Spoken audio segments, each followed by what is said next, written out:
A dandelion is just a wisp of a thing. It's so delicate, translucent ball, web of strands with seeds waiting for the wind to carry them away.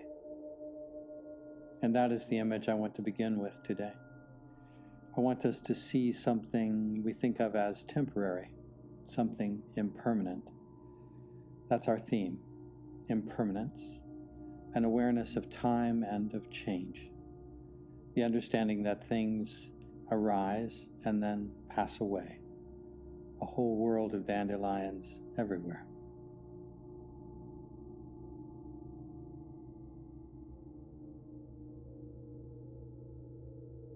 Let's begin with a centering meditation called Anapana.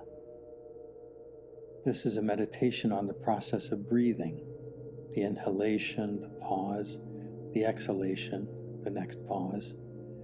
It's a time to focus on the cycle of the breath, and in doing so to gently quiet the restless mind.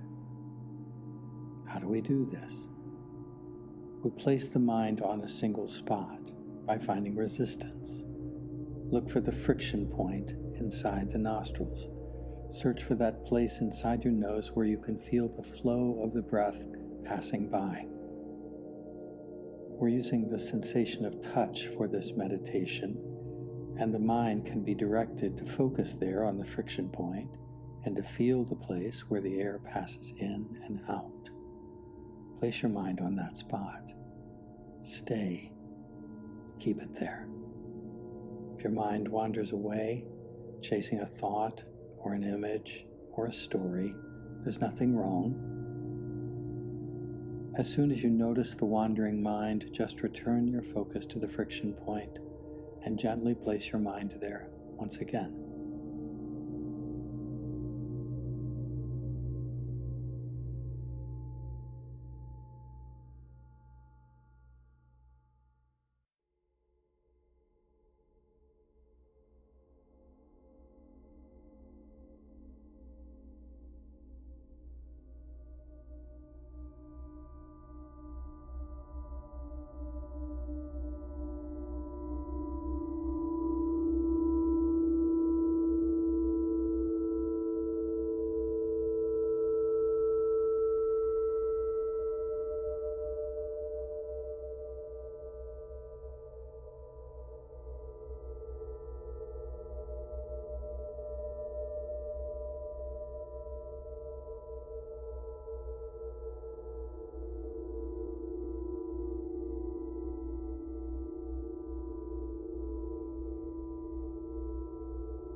Impermanence is related to the unfolding of time. As each moment gives way to the next, everything is in flux. Everything is changing.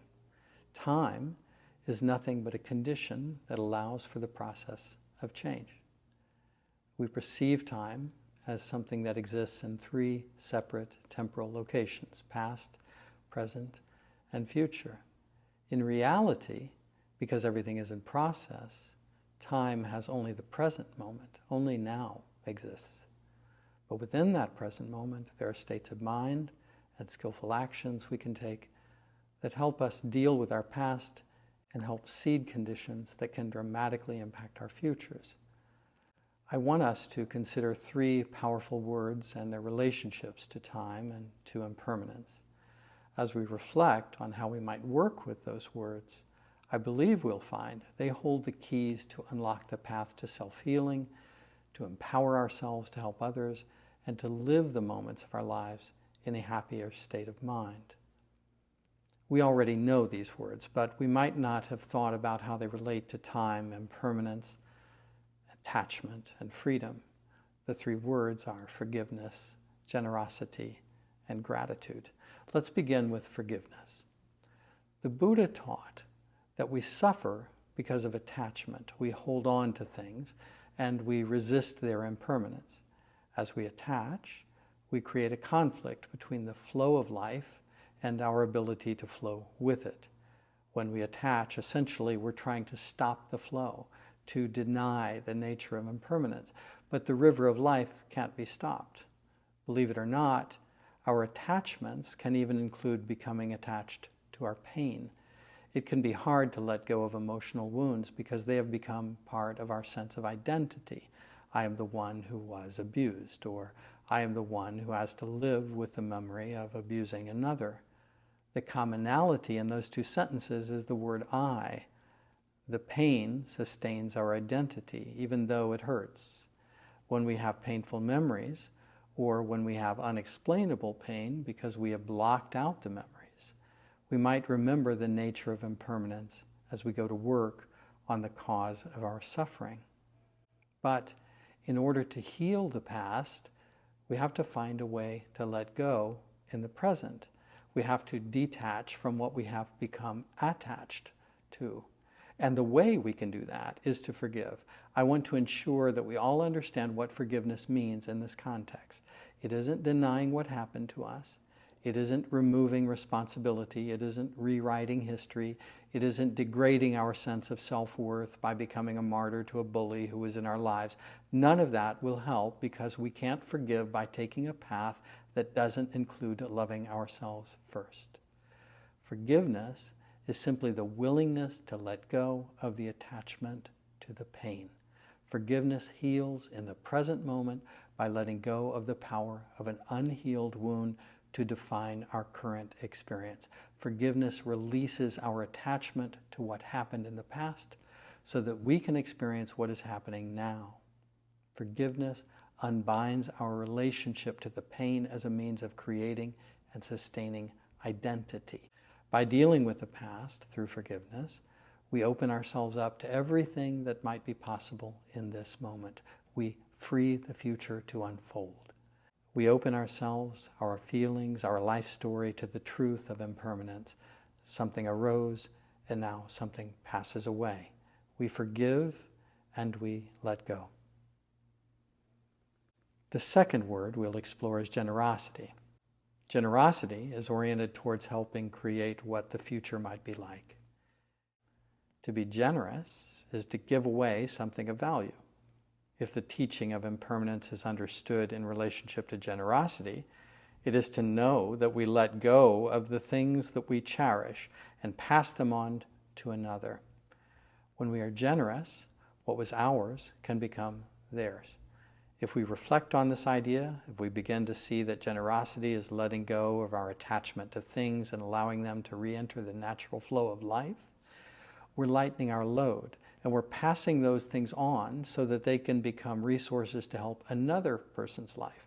What we give is less important than the intention we hold as we give it. Generosity asks the giver to look within and to know why they give. If the intention of generosity is self-aggrandizement or the recognition of the world, then the giver is simply making a purchase. I'll give you this so that all of you will acknowledge me. That isn't generosity. That's a form of commerce. So before you give, ask your heart the question, am I trying to buy something with this gift? Am I trying to control something through this gift? As you ask, you'll know if your motivation is pure. You'll see where your attachment still remains. To give is to seed the future, but it also reveals your interior world in the present moment. How is my heart right now, even as I give this gift towards someone else's future? Generosity will teach us about our true motives. Gradually, we learn to give without having our habitual attachments become hindrances.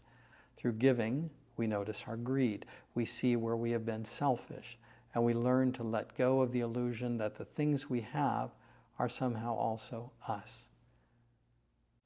The last word to consider is gratitude. Gratitude is oriented toward the present moment. It asks, what is here right now to be grateful for? We look at our lives and we see the gifts we have received. We see how even our low points and most difficult life challenges have shaped us. We realize that the relationships we have are actually our real wealth. Through gratitude, we see where we have become rich, where grace has come into our lives and offered us blessings. We might notice those people who have forgiven us for things we did that caused them pain. We might become grateful for how another person let go of their own attachments so that our lives might improve. As we practice gratitude, we see how it shapes our experience of now. To be grateful is to let go of the wanting mind. To be grateful is to let go of poverty mind. It is to realize that what we have at this very moment is enough. From that perspective, to practice gratitude is to bring more joy into our lives.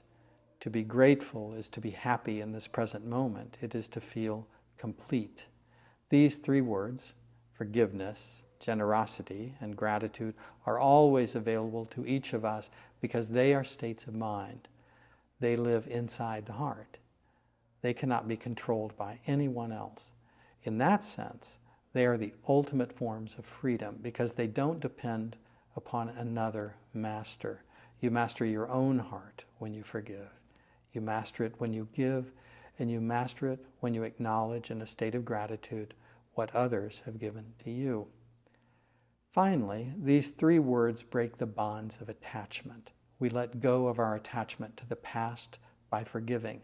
We let go of our attachment to our possessions when we give. We let go of our attachment to our sense of entitlement when we become grateful for what others have given to us. As we let go of attachment, we suffer less and less in our relationship to time. Through forgiveness, we are not defined by our past anymore. Through generosity, we become open to a different future. And gratitude is what crowns the present moment by connecting our awareness to the generosity of others toward us.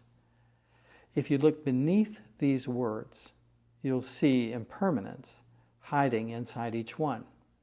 We often think of impermanence as a bad thing, but what if impermanence is the very best news you could get for your own happiness? Through forgiveness, your pain from the past is impermanent. Through generosity, your selfishness is impermanent. Through gratitude, your illusion of self-sufficiency is impermanent. Things arise. Things pass away. Everything is processed. Everything. When we try to hold on, when we attempt to keep things as they are, we suffer, we get tired and angry, fighting against the flow of the river of life. These three words, forgiveness, generosity, and gratitude, teach us how to let impermanence be as it is. They allow us to flow with the current that drives the river. And they teach us how to be joyful and how to be at peace.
Metta is a loving-kindness meditation.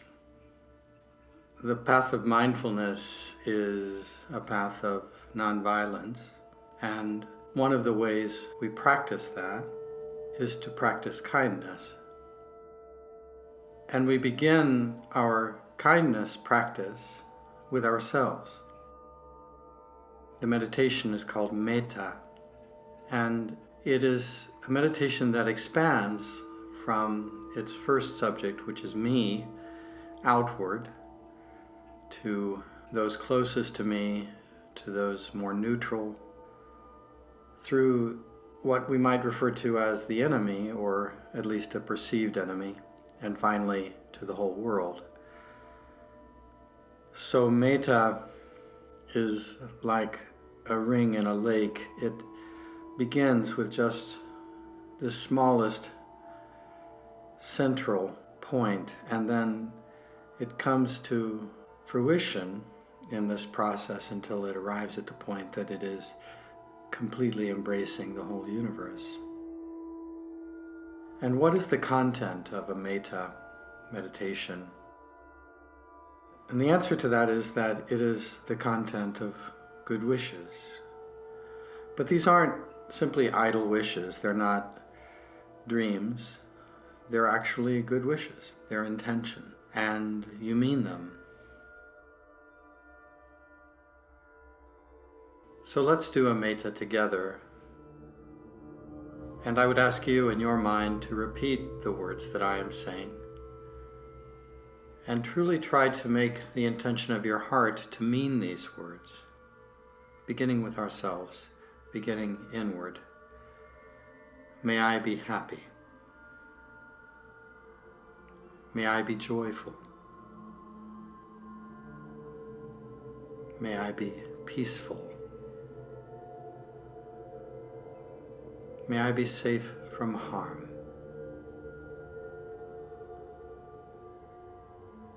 May I forgive. May I be forgiven. May my life embody love.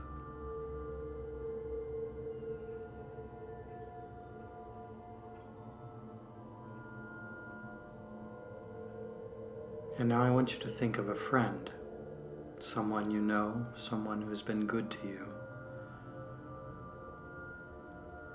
Maybe a mentor, a teacher. Typically not a partner whose relationship involves physical relations. Just so you're very clear in your mind's eye that you're not working with desire, but actually with a form of kindness that doesn't have any self-interest. And you might say your friend's name. For me, I will simply use the word my friend. May my friend be happy. May my friend be joyful. May my friend be peaceful.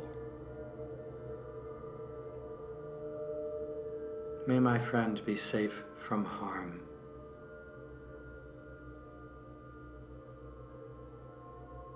May my friend forgive. May my friend be forgiven.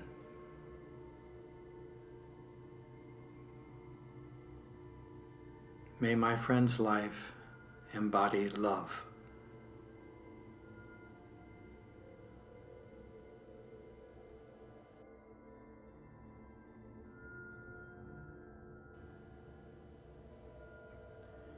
And now direct your attention to those in your life that you hardly notice, the neutral person. This may be someone you pass on the street, or at work, or in your building where you live. It may be someone at the grocery store, at the bank, in the doctor's office, someone who isn't really on your screen. You know they're there, but you give them very little thought.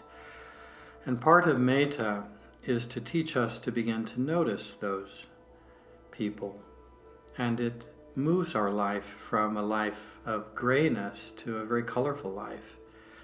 But we do this by taking note of the neutral person. May my neutral person be happy.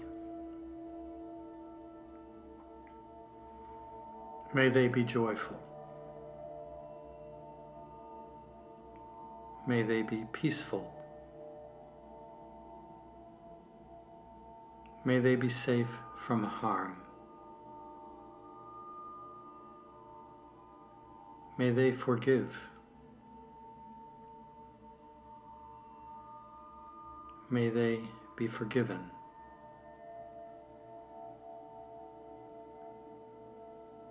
May their life embody love. As we expand outward in Metta, we also expand in the complexity of our relationships. Here I'm thinking of someone you have conflict with, someone that you perceive as difficult, maybe so extreme that you would consider them an enemy. And now I want you to make them very real in your mind. Place them in front of you and direct your attention to them and bring kindness into their life. This is not an easy part of Metta because it requires you to confront yourself as well as them. And if you can't do it, then you can replace them with the sense that all people want to be happy, and that would include this person. But if you can do it, if you can turn your mind toward this difficult relationship, this has tremendous healing power. And it also helps you to unify the world, to quit making such distinctions between those who are on your side and those who aren't. So it's a very wise part of the practice. May my difficult person be happy.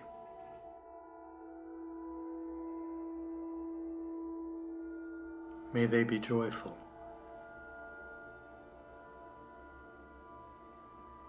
May they be peaceful. May they be safe from harm.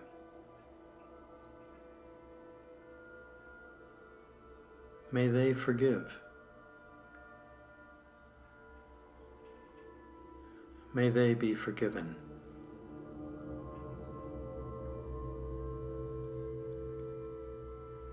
May their life embody love.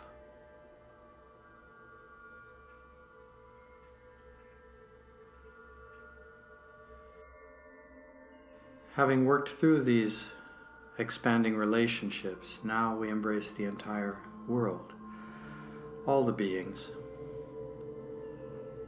And as we do this, we bring our heart to be able to envelop the world, our friends and those we love, those closest to us, but also those we don't know, those we don't notice, those we don't care about, and those whom we care about in a very negative way. We take the whole world and wrap it in our arms, and we wish it well. May all beings be happy. May all beings be joyful. May all beings be peaceful. May all beings be safe from harm.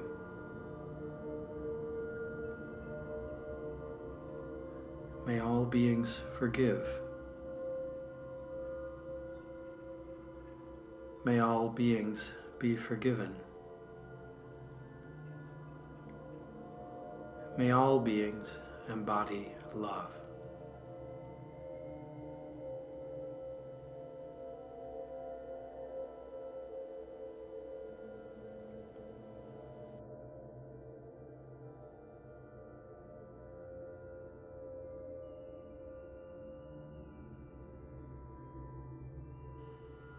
And now we will close this Metta with that last sentence. May all beings embody love.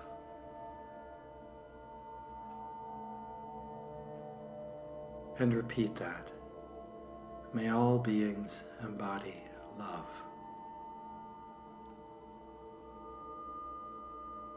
Try to really place this in your heart. The wish that all beings embody love.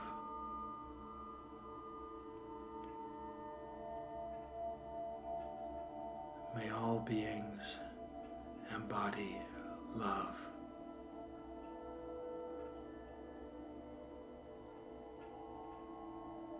May all beings embody love.